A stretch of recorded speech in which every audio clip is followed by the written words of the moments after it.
How is it that I write the dialogue for these videos, do the choreography and mix the scores of the videos myself?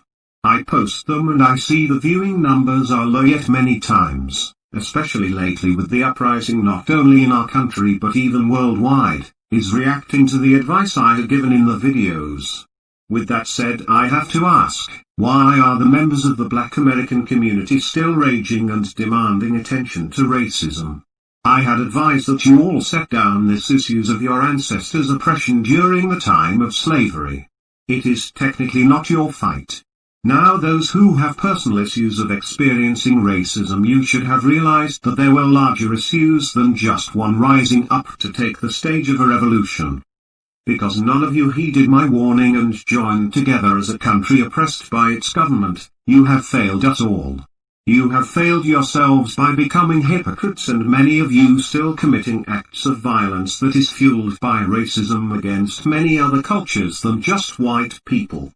You have failed your ancestors who were enslaved and fought to their deaths to be free and would hang their heads in shame that you have allowed yourselves to become the monster, maybe even worse than the monster, you claim to fight against and that they died fighting to be free from. You have failed the rest of America, your country and your people, by not allowing your cause to join with the rest of the country's cause and have instead stood separate from the rest of the country, many times smothering other people's cries for justice by your demand for action against crimes to the black community. You are not the only ones suffering in this country by the corruption that plagues our lives and our dreams of a future and a better tomorrow.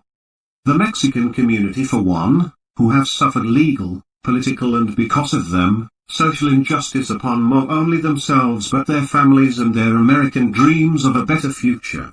Another is the Asian community, who have recently been suffering discrimination because of the current pandemic and the suspicion of China's possible involvement in various accusations.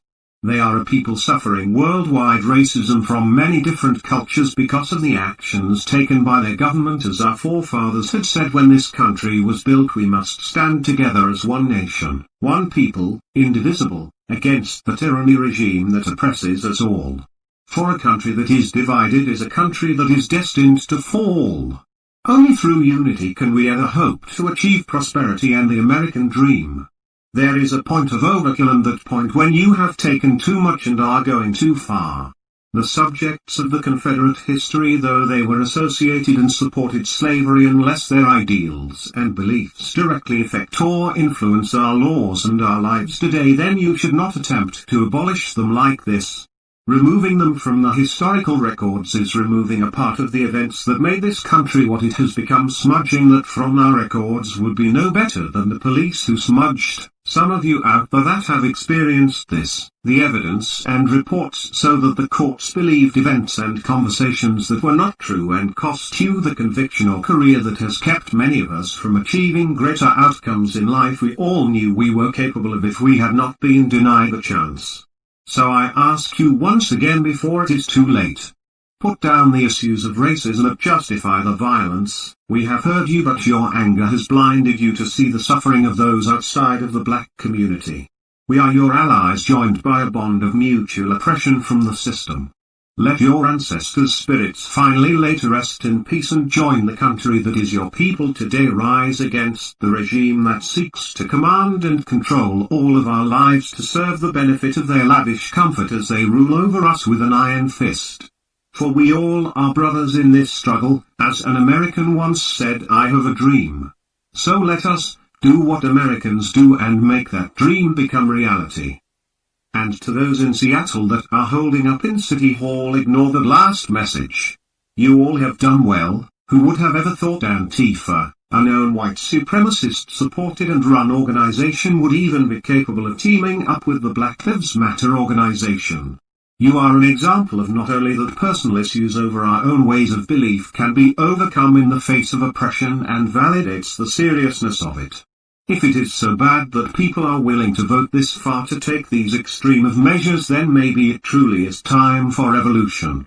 I know you all feel the same way.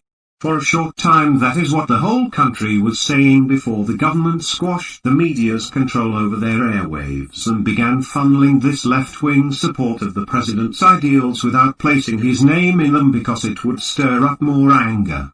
I noticed the political influence choking out the real news and placing their propaganda on display. You're wondering what to do next, and my advice is to reach out to others out there watching and listening who feel as you do. That it is time for a change and to do more than just talk about it in a committee. For those of you listening, your fellow Americans are being huddled into a corner and the cat is coming. What should you do? Create a parameter around City Hall of people, and make sure they are fit to take the brunt force of police brutality. Equip them with armor, Kevlar something, and as your numbers grow push them back away from City Hall. Helpfully they won't open fire on innocents, but something these riots have shown us is that they can't stop us in numbers. Once you've opened up enough of a perimeter, switch the ones who are tired or panicked out with new fresh members willing to stand in their place and allow them to get some air before returning for the struggle. That way no one gets itchy trigger fingers and everyone can stay calm and collected.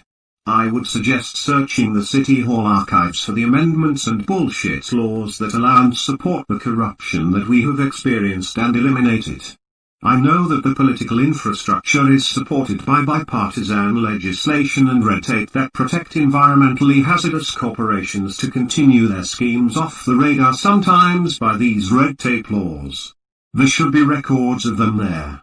Find out which ones they are, locate them and abolish them. Decades of rights activists' cries to stop what has been going on around the world are about to see justice this day, I hope.